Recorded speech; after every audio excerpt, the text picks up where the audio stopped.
Merhaba arkadaşlar. Yalı Çapkını'nın 85. bölüm 1. fragmanı yayınlandı. Çok önemli bir analiz videosu hazırladık sizler için. O nedenle bu videoyu sonuna kadar izlemeyi kesinlikle ilk başta unutmayın. Çok önemli bilgiler vereceğiz sizlere.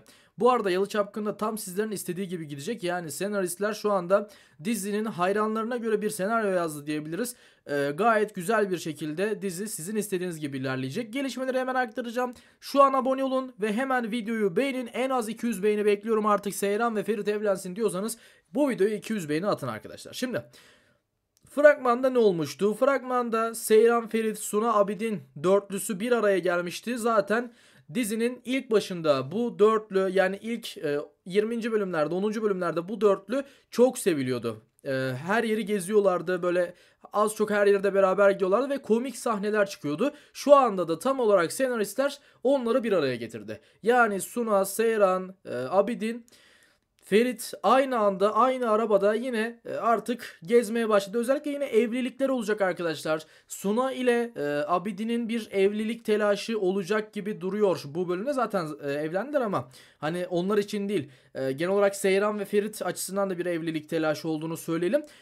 Şunu belirtelim. Güzel gelişmeler olacak. Bu dörtlü beraber ve diziye çok komik sahneler olacak bu dörtlünün arasında. Peki neler olacak? Hemen ondan bahsedelim. Sizlere söylemiştik. Han'da çok önemli çekimler olacak diye. Ve Ferit ile Seyran'ın Han'da yakınlaştığını göreceğiz arkadaşlar. Seyran ve Ferit Han'a şirket için çizimlere gidecek ve çizimleri yaptığı esnada yine yakınlaşacak. Şu anda ekranda gördüğünüz gibi bu tarz görüntüler ortaya çıktı, zaten fragmanda da var. Ama bunların en büyük sebeplerinden biri, şimdi bu bölümde yavaş yavaş artık şirketin sorunlarını göreceğiz. Yani şirkette ufak ufak sorunlar çıkacak arkadaşlar.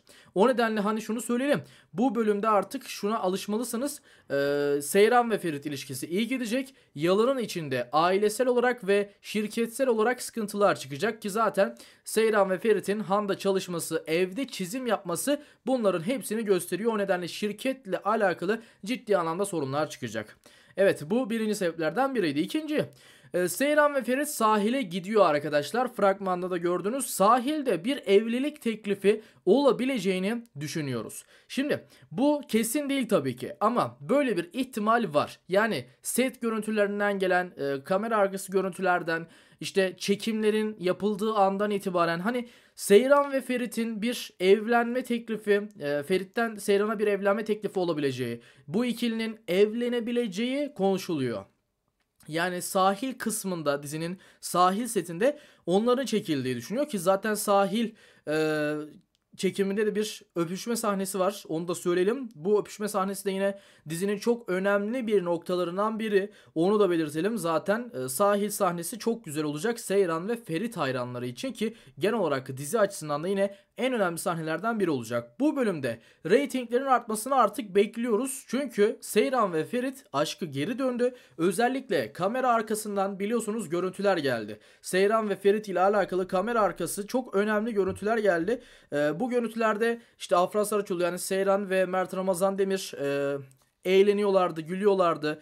Beraberlerdi. Bunu da birçok kişi gördü. Haber olarak da yayıldı ve o nedenle yeni bölümde birçok kişi izleyecek gibi duruyor. O nedenle hani yeni bölümde bir rating artışı bekliyoruz. 2 haftadan beri ortalama 5 reytinglerde. Bu hafta umarız 6'ya 7'ye çıkar. Onu da belirtelim. Bir diğer yandan Halis Ağa ile ilgili şunu söyleyelim arkadaşlar. Halis Ağa'nın ilerleyen bölümlerde, yani 2-3 bölüm sonra değil de daha da ilerleyen bölümlerde böyle birazcık rahatsızlanacağını ve o nedenle diziden ayrılma ihtimalinin olduğunu söyleyebiliriz. Tabii ki bu süreçte Halis Ağa, Seyran ve Ferit'in torununu, yani çocuğunu görebilir, torununu görebilir ve daha birçok şey görüp ondan sonra diziye veda edebilir. Yani daha kısa bir süre içerisinde değil açıkçası. Bir diğer yandan Betül ve Orhan meselesi. Şimdi sizlerin en çok merak ettiği konu şu.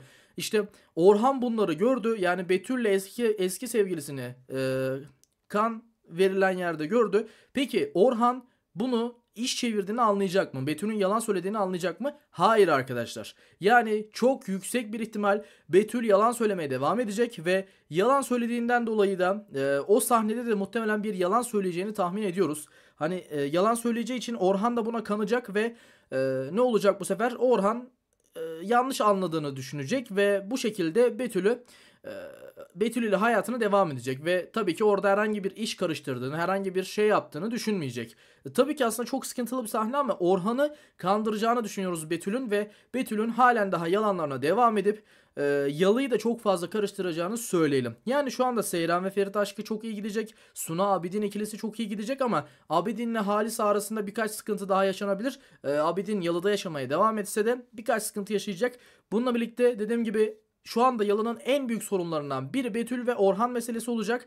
Betül'ün çocuğu olacak. İkinci de en büyük meselelerden biri muhtemelen şirketin batması, şirketin iflas etmesi konusunda sıkıntılar olacak arkadaşlar. Ama sonra da ne olacaktı?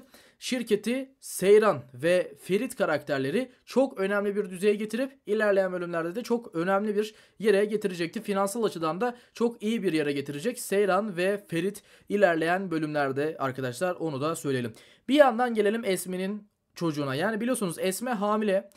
Ancak Esme'nin doğurmayacağını, yani doğurmama ihtimalinin daha yüksek olduğunu söyleyelim. Şunu söyleyelim bir yandan da yine. Esme muhtemelen arkadaşlar hamile de olsa doğuramayacak. Çocuğuna bir şey olacak ve çocuğu doğmayacak gibi duruyor. En azından sahnelerde ve ilerleyen bölümlerde bunu zaten rahatlıkla göreceğiz ama Esme'nin çocuğunun olmayacağını %80 söylerim ama tabii ki olursa da bu bizleri ters köşe yapar. Böyle bir şey olabilir elbette. Tamamen olmayacak demiyorum ama olmama ihtimali bu süreçte daha yüksek. Çocuğunun olmama ihtimali daha yüksek arkadaşlar. Şimdi bir diğer yandan yeni tabii ki gelişmeler yaşanıyor. İlerleyen bölümlerde Seyran ve Ferit evlenecek, çocukları olacak ve dizi final mi yapacak yoksa yeni sorunlar çıkıp dizi o şekilde mi devam edecek? En çok merak edilen konulardan biri bu. Ancak Ferit karakteri yani Mert Ramazan Demir çok dizi içerisinde şunu söylüyor. Yeni bir macera başlıyoruz diyor. Bundan önceki bölüm söyledi. Fragmanda görüyoruz. Tekrardan söyledi fragmanda. Yepyeni bir macera başlıyoruz diye. Genel olarak dizi anlamında muhtemelen bu bir anahtar kelime, yani çok önemli bir şey. Dizi anlamında dizi genel olarak sadece Seyran ve Ferit aşkıyla değil, tamamen dizide yepyeni bir dizi başlıyor. Yepyeni bir dizide senaryo ve maceralar başlıyor anlamında söyleniyor ve o nedenle çok merak ediyoruz dizinin ilerleyen bölümlerinde, sahnelerinde neler olacak. Şimdi şunu da belirtelim.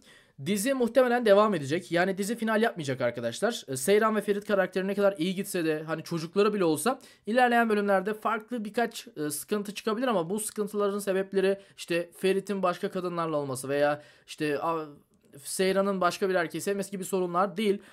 İlerleyen bölümlerde göreceğiz bunları zaten ama muhtemelen dizide yeni sıkıntılar çıkarak senaryo çok daha farklı bir hale gelecek. Hani artık o Pelin'di, Diyar'dı, bu tarz sıkıntılar değil, daha farklı sıkıntılar çıkarak Seyran ve Ferit'in işte ayrılıkları söz konusu olsa bile hani Diyar gibi, Pelin gibi konulardan dolayı değil, daha farklı konulardan dolayı ayrılıklar olabilir veya işte aralarında bozukluklar olabilir ama dizi gayet Seyran ve Ferit'i sevenlerine göre, hayranlarına göre devam edecek. Sizleri çok seviyoruz.